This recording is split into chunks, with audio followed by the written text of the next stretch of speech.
Hello കൂട്ടുകാരെ, എല്ലാവർക്കും നമസ്കാരം. നമുക്കിന്നൊരു വെജിറ്റബിൾ പുട്ട് തയ്യാറാക്കാം. അതിനകത്ത് ഞാൻ അരിപ്പൊടി എടുത്തിട്ടുള്ള വെജിറ്റബിൾ നമ്മുടെ ക്യാരറ്റാണ്. ചെറുതായിട്ട് അരിഞ്ഞിട്ടുള്ള ക്യാരറ്റ് ഇട്ട് കൊടുക്കുന്നുണ്ട്. പിന്നെ നമ്മുടെ ചീരയാണ്, പച്ചച്ചീര. ഇതെല്ലാം നമുക്കിവിടെ ഉണ്ടായതാണ് കേട്ടോ, നമ്മുടെ ചെറിയൊരു അടുക്കളത്തോട്ടത്തിൽ ഉണ്ടായതാണ്. പിന്നെ ഞാൻ ഇട്ട് കൊടുക്കുന്നത് സ്വല്പം തേങ്ങയും കൂടെ നനയ്ക്കാനായിട്ട് ഇട്ടെടുക്കുകയാണ്. അപ്പം നമുക്കിതെല്ലാം കൂടെ നന്നായിട്ടൊന്ന് നനച്ചെടുക്കാം. അരിപ്പൊടിയുടെ കൂടെ ശരിക്കും മിക്സ് ആക്കുവാണേ. ഇതിലേക്ക് ആവശ്യത്തിന് ഉപ്പ് നീര് ചേർത്ത് കൊടുക്കുന്നുണ്ട്.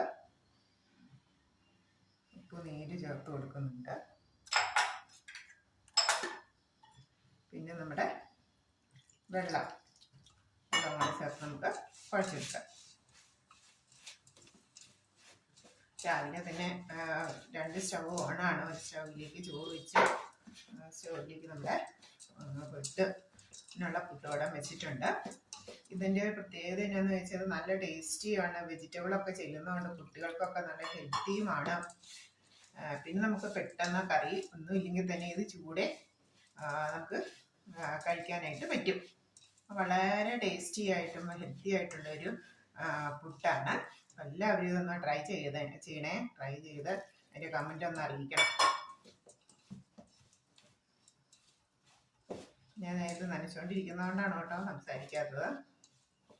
നമ്മുടെ ക്യാരറ്റ് പോഷക സമൃദ്ധമാണ്, വിറ്റാമിൻ എ അടങ്ങിയിട്ടുള്ളതാണ് ധാരാളമായിട്ട്. അതുപോലെ തന്നെ ചീരയാണെങ്കിലും കുട്ടികളുടെ കാഴ്ചയ്ക്കും, ഇപ്പോൾ കുട്ടികളെല്ലാം മൊബൈൽ ഉപയോഗമാണല്ലോ, അപ്പോൾ കാഴ്ചയ്ക്ക് നല്ലതാണ്. അതുപോലെ സ്കിന്നിന് നിറം വെക്കുന്നതിന് നല്ലതാണ്. പിന്നെ നമ്മുടെ സൗന്ദര്യം വർദ്ധിക്കുന്നതിന് നല്ലതാണ്.